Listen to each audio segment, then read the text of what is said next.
Hello मेरे प्यारे बच्चों, कैसे हो आप सब। हिंदी स्टडी विद मी के इस मंच पर एक बार फिर से आप लोगों का स्वागत है। और हम पढ़ रहे थे कहानी, हिंदी कहानी का उद्भव और विकास। आज हम शुरू करने जा रहे हैं। इससे पहले कल की क्लास में हम लोगों ने हिंदी कहानी का अर्थ, परिभाषा और उसके तत्व का ज्ञान लिया था।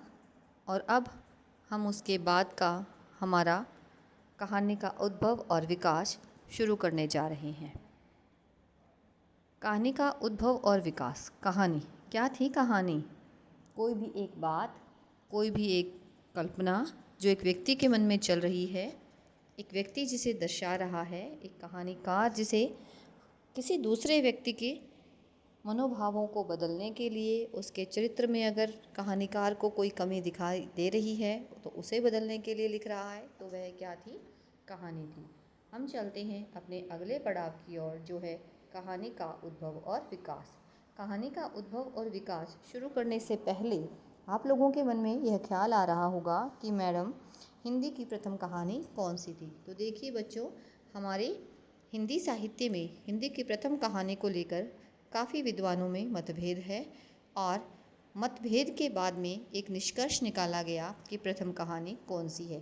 तो पहले हम इन मतभेदों की चर्चा कर लेते हैं कि किस विद्वान ने कौन सी कहानी को हिंदी की प्रथम कहानी माना है। सबसे पहले देखिए रानी केतकी की कहानी। ठीक है, इंशा अल्लाह खान। एक मिनट बच्चों, मैं इसे थोड़ा सेट कर लेती हूँ।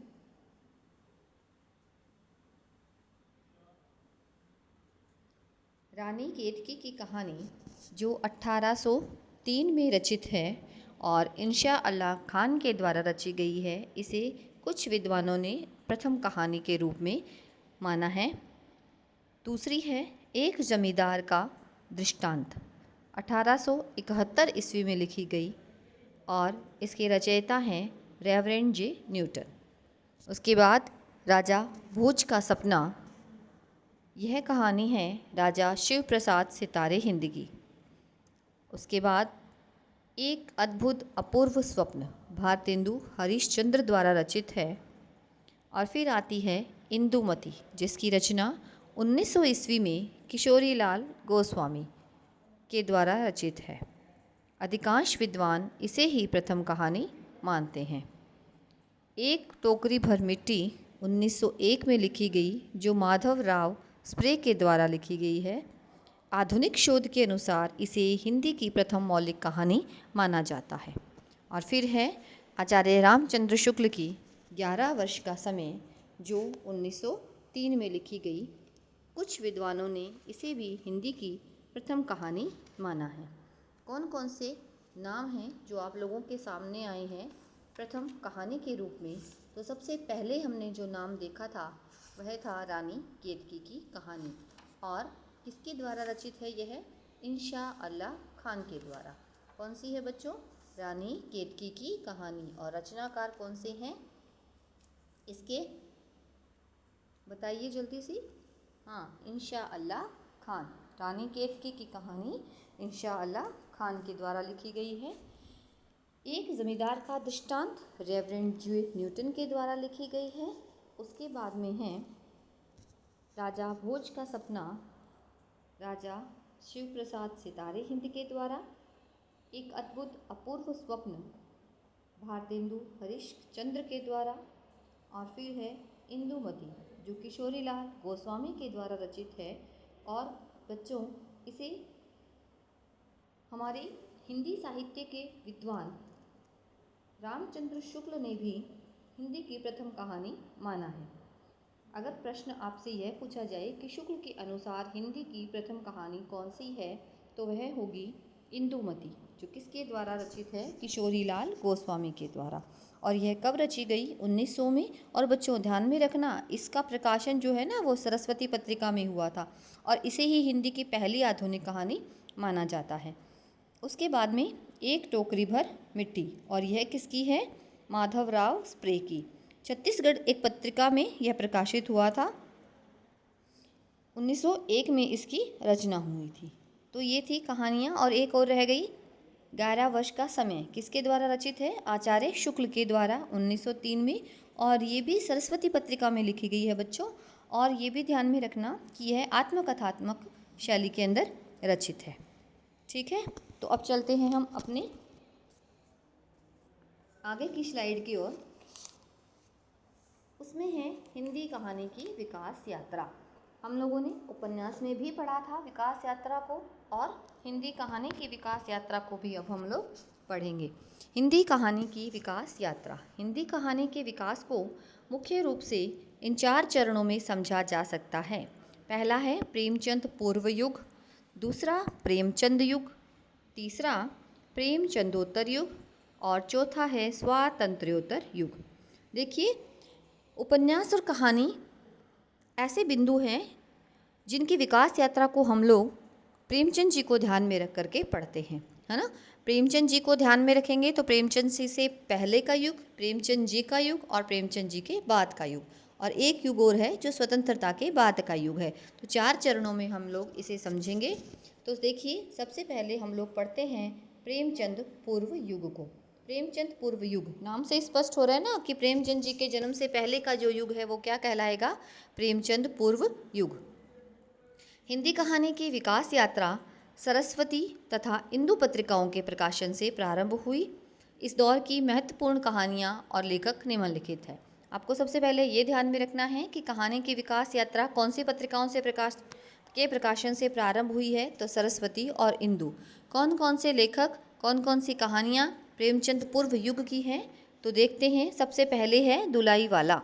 इसे 1907 में लिखा था एक बंग महिला ने, जिसका नाम था राजेंद्र बाला घोष। दूसरी है ग्राम, 1911 ईस्वी में इसे लिखा गया जयशंकर प्रसाद के द्वारा। उसने कहा था चंद्रधर शर्मा गुलेरी। हाँ, नाम सुनते ही आपको याद आ जाती है ना, उसने कहा था कहानी कौन सी है? वही लहना सिंह वाली। यह कहानी उदात्त प्रेम और शिल्प की दृष्टि से एक उत्कृष्ट रचना मानी जाती है। हमने इसको पढ़ लिया तो हम इसे अच्छी तरह से जानते हैं। रक्षाबंधन 1913 ईस्वी में विश्वंभर नाथ शर्मा कौशिक के द्वारा।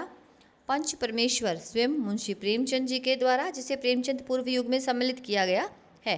तो ये कुछ कहानियाँ हैं जो प्रेमचंद पूर्व युग में सम्मिलित है। आपको इनको कहानी और इनके लेखकों को अच्छे से याद करना है, क्योंकि मैं आपको पहले भी बहुत बार बता चुकी हूँ कि ऐसा प्रश्न आता है। प्रेमचंद पूर्व युग के कुछ कहानीकारों का वर्णन कीजिए, और कंपटीशन के हिसाब से एक एक कहानी तो इम्पोर्टेंट होती ही है। विशेषताएं देखिए इस युग की। इस युग में चरित्र प्रधान, घटना प्रधान और ऐतिहासिक कहानियाँ अधिक लिखी गई। चरित्र प्रधान जिसमें पात्र को प्रधानता दी गई हो, घटना प्रधान जिसमें किसी घटना को प्रधानता दी हो, ऐतिहासिक मतलब इतिहास से संबंधित कहानियाँ।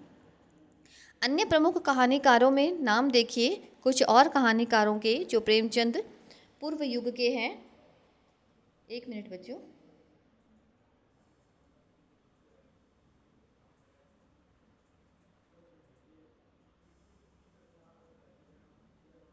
प्रेमचंद पूर्व युग के जो कहानीकार हैं उनके नाम हैं सुदर्शन पांडेय, बेचन शर्मा उग्र और आचार्य चतुर्सेन शास्त्री। सुदर्शन पांडेय, बेचन शर्मा उग्र और आचार्य चतुर्सेन शास्त्री, ये हैं प्रेमचंद पूर्व के कहानीकार। सबसे पहले हम लोग बात करते हैं पांडेय बेचन शर्मा उग्र की, जो अष्टावक्र उपनाम से लिखा करते। देखिए, इनको स्पेशल मैंने इसीलिए ऐड किया है क्योंकि प्रश्न आया हुआ है अष्टावक्र उपनाम से लिखने वाला कौन है? पांडेय बेचन शर्मा उग्र। इनकी प्रसिद्ध कहानियाँ चिंगारियाँ, चॉकलेट, दोजख की आग, उसकी माँ आदि किसकी कहानियाँ हैं? पांडेय बेचन शर्मा उग्र की। देखिए, कुछ बातें जो आपको ध्यान में रखनी है।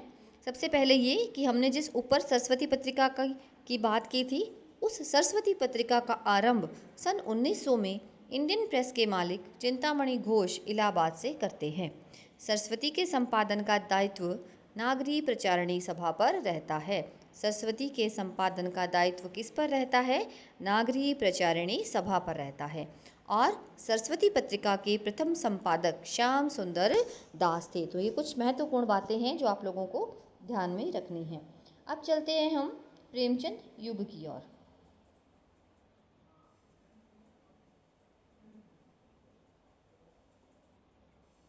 प्रेमचंद युग। इस युग को हिंदी कहानी का स्वर्ण काल कहा जाता है, क्योंकि प्रेमचंद जी को ही ध्यान में रखकर हम कहानी का विकास पढ़ रहे हैं। तो यह युग जो प्रेमचंद जी का है वो अपने आप में ही स्वर्ण काल हो गया, क्योंकि इसी दौरान कहानी का वास्तविक और कलात्मक स्वरूप निखर करके सामने आया। और प्रमुख कहानीकार जब हम पढ़ेंगे तो इसमें सबसे पहले किसका नाम आएगा? इस युग के सबसे बड़े स्तंभ का, जो है मुंशी प्रेमचंद। कुल कहानियाँ प्रेमचंद जी ने 300 से अधिक कहानियाँ लिखी, जो मानसरोवर के 8 भागों में संकलित हैं।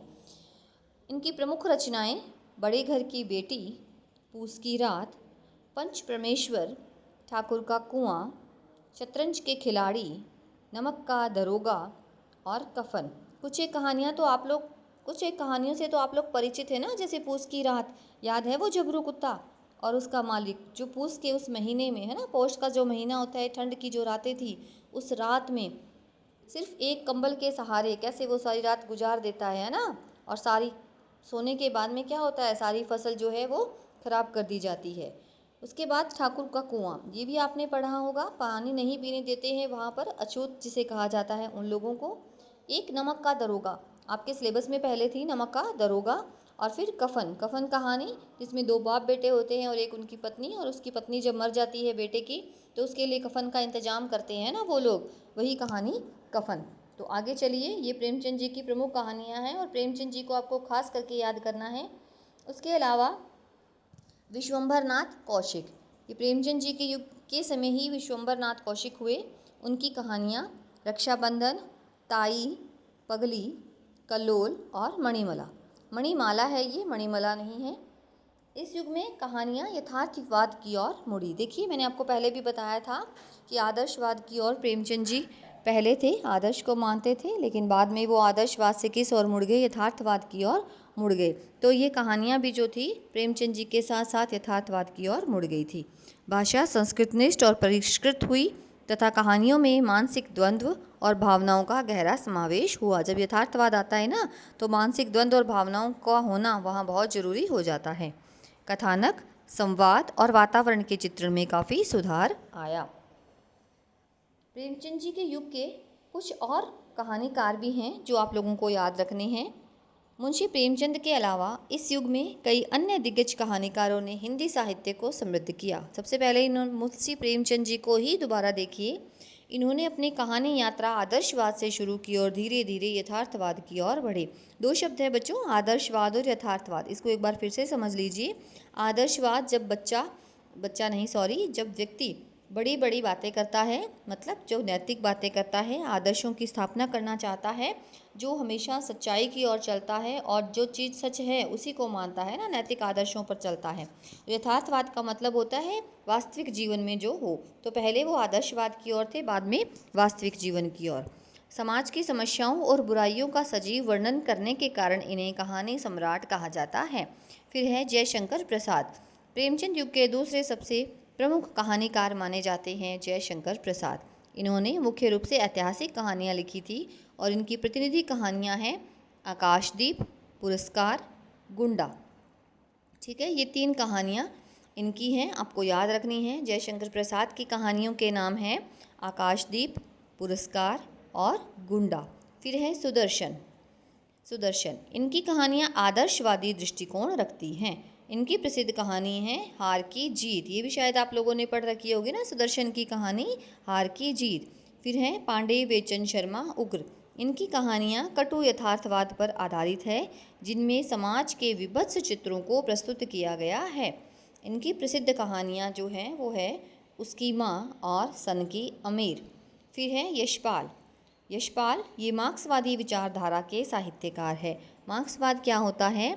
मार्क्सवाद जो है वो पूंजीवादी जो व्यवस्था है उसके खिलाफ है, पूंजीपतियों के खिलाफ है। पूंजीपति लोग जब मेहनत करने वाले कर्मठ व्यक्तियों के ऊपर संघर्ष करता है तो ये कहता है कि क्रांति लाने की आवश्यकता है। और मार्क्सवादी विचारधारा पर ही हमारे आधुनिक काल की प्रगतिवादी विचारधारा निर्भर है, मतलब उसी के हिसाब से उन्होंने अपनी कहानियाँ लिखी हैं। इन्होंने अपनी कहानियों में शोषक परंपराओं और समाज की आलोचना की है।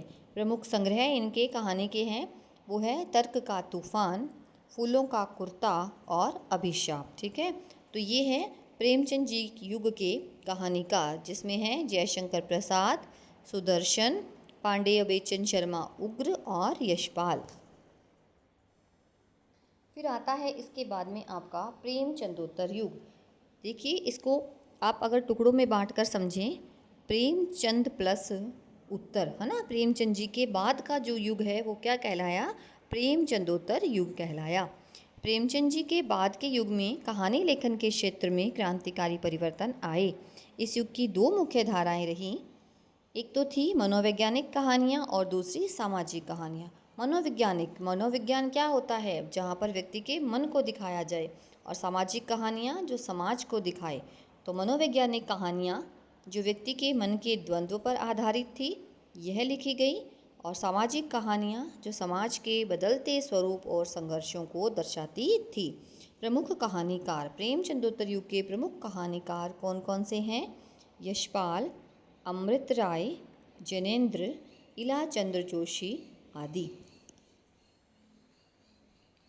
ये जो प्रेमचंदोत्तर युग है ना बच्चों, इस युग में कहानी लेखन के क्षेत्र में क्रांतिकारी परिवर्तन आए और कुछ धाराएं जो थी वो चलने लगी थी, जैसे प्रगतिवादी यानी मार्क्सवादी कहानियाँ। मार्क्सवादी, इस धारा के कहानीकार मार्क्सवादी दृष्टिकोण से प्रभावित थे। मार्क्सवादी दृष्टिकोण क्या था? वह जो पूंजीपति वर्ग के खिलाफ होता है, शोषण पूंजीपति वर्ग करता है और वह शोषक वर्ग का जो है साथ देता है। कौन? मार्क्सवाद। समाज के आर्थिक संघर्ष को अपनी रचनाओं का आधार बनाते थे। इसके सबसे प्रमुख जो कहानीकार हैं वो है यशपाल, इस युग के सबसे प्रमुख यथार्थवादी कहानीकार, और इनकी रचनाएं तर्क का तूफान, फूलों का कुर्ता और अभिशाप, हमने अभी भी चर्चा की थी ना, वही है ये। अन्य प्रमुख लेखकों में आते हैं अमृत राय, रांगे राघव, भगवती चरण वर्मा, अमृतलाल नागर व चंद्रगुप्त विद्या अलंकार। अब ये तो थी प्रगतिवादी कहानियाँ, मतलब मार्क्सवादी कहानियाँ हैं प्रेमचंदोत्तर युग में। 2 नंबर पर आती हैं प्रेमचंदोत्तर युग के अंतर्गत लिखी गई मनोवैज्ञानिक कहानियाँ। यहाँ कहानियों का केंद्र बाहरी समाज के बजाय मनुष्य का अंतर्मन और उसकी मानसिक उलझनें बन गई हैं। यही होता है ना मनोविज्ञान। साइकोलॉजी शब्द आप लोगों ने सुना है, मनोविज्ञान आपने सुना है, जो व्यक्ति के मन को पढ़ ले वह मनोविज्ञान। तो मनोवैज्ञानिक जो कहानियाँ लिखी हैं वो हैं कहानीकार प्रमुख जैनेन्द्र कुमार, और इनकी प्रमुख कहानियाँ हैं नीलम देश की राजकन्या, एक दिन, पाजेब जो बाल मनोविज्ञान पर आधारित है, और वातायन। ठीक है ना, पाजेब कहानी हम लोगों ने भी थोड़े दिन पहले ही क्लास में पढ़ी थी। जिसने नहीं पढ़ी है वो जा कर के चैनल पर देख लीजिए, पाजेब कहानी वहाँ है। दूसरे हैं अज्ञेय। अज्ञेय की प्रमुख कहानियाँ परंपरा, विपथगा और शरणार्थी। इलाचंद्र जोशी, इन्होंने भी मनोविश्लेषण को कहानी का मुख्य आधार बनाया। आप लोगों को ऐसे अलग अलग नाम याद रखने हैं कि मनोवैज्ञानिक कहानियाँ किसने लिखी है, सामाजिक कहानियाँ किसने लिखी है।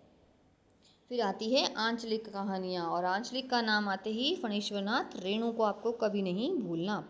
इन कहानियों में किसी विशेष क्षेत्र की संस्कृति, वहाँ की बोलचाल और जनजीवन का सजीव चित्रण किया गया। प्रमुख कहानीकार हैं फणीश्वरनाथ रेणु, और इनकी प्रमुख कहानियाँ लाल पान की बेगम, तीसरी कसम। बच्चों यहाँ थोड़ा सा डाउट है, ये लाल पान की बेगम और तीसरी कसम फणीश्वरनाथ रेणु की है या नहीं, लेकिन इनका एक जो आंचलिक कहानी है ना, वो मैला आंचल, हमने उस पर बात की थी, आप लोगों को अगर याद हो, कहानी नहीं थी सॉरी, वो उपन्यास था, आंचलिक उपन्यास फणीश्वरनाथ रेणु का।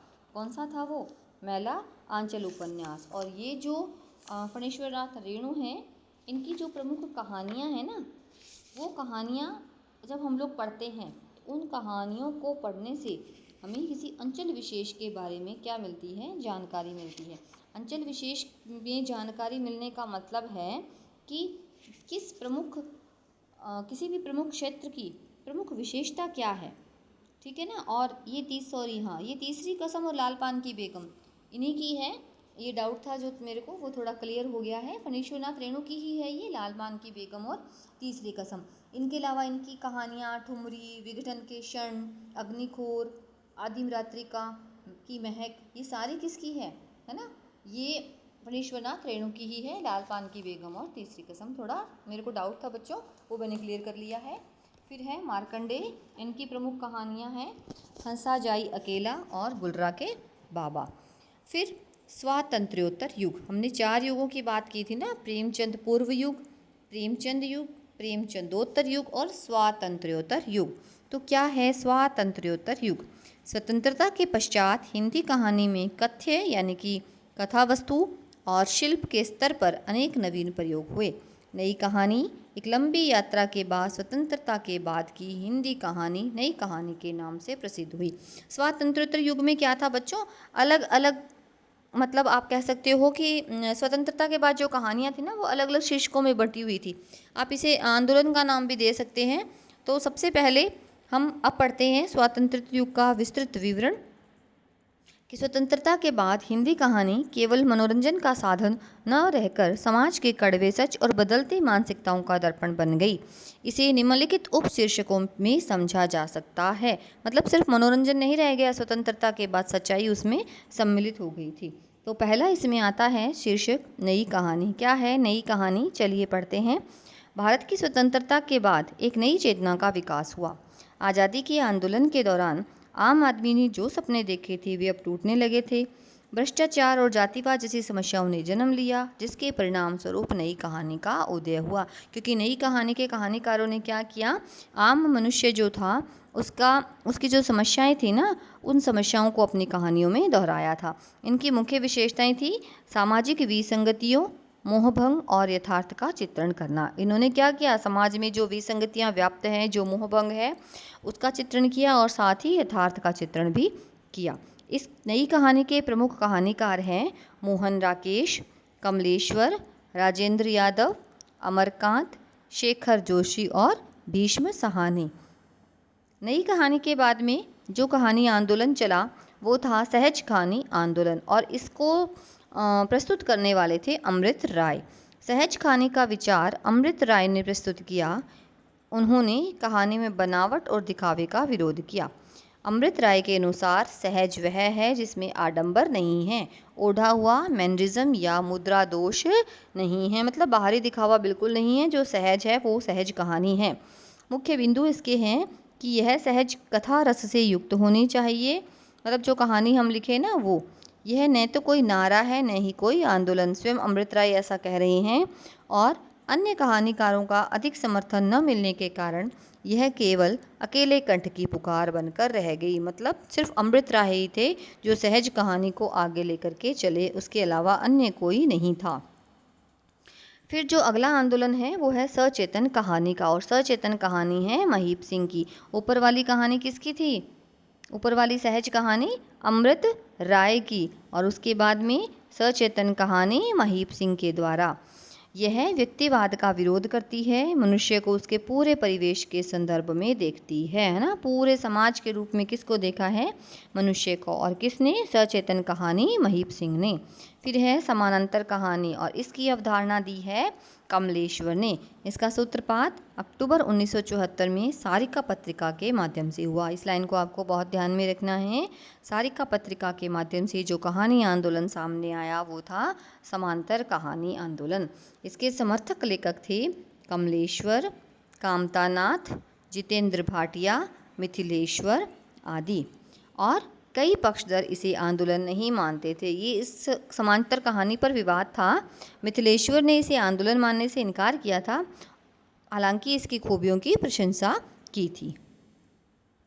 समांतर कहानी के बाद में जो आंदोलन हमारे सामने आता है वह है सक्रिय कहानी और जनवादी कहानी। सक्रिय मतलब हमेशा क्रियाशील रहना, और जनवादी जनता तक। सक्रिय कहानी का विचार किसने दिया? राकेश वत्स ने। आपको ना ये सारे कहानी आंदोलनों के जो प्रवर्तक है ना, विचार देने वाले लोग हैं, इनके नाम आपको याद रखने हैं। तो राकेश वत्स के अनुसार आदमी की चेतनात्मक ऊर्जा और जीवंतता की कहानी कौन सी है? सक्रिय कहानी। सक्रिय और जनवादी कहानी दोनों व्यवस्था विरोध के बिंदु पर एक साथ खड़ी है। व्यवस्था विरोध का बिंदु मतलब व्यवस्थाओं के खिलाफ। ये दोनों आंदोलन आर्थिक और सामाजिक शोषण के विरुद्ध हैं और वर्तमान व्यवस्था को इसके लिए जिम्मेदार मानते हैं। मतलब जो समाज में शोषण हो रहा है वो क्यों हो रहा है, इसके प्रति कौन जिम्मेदार है? वर्तमान व्यवस्था।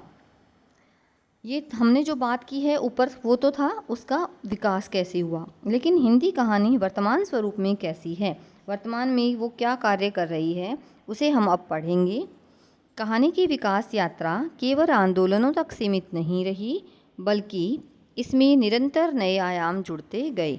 सार्थक सृजन।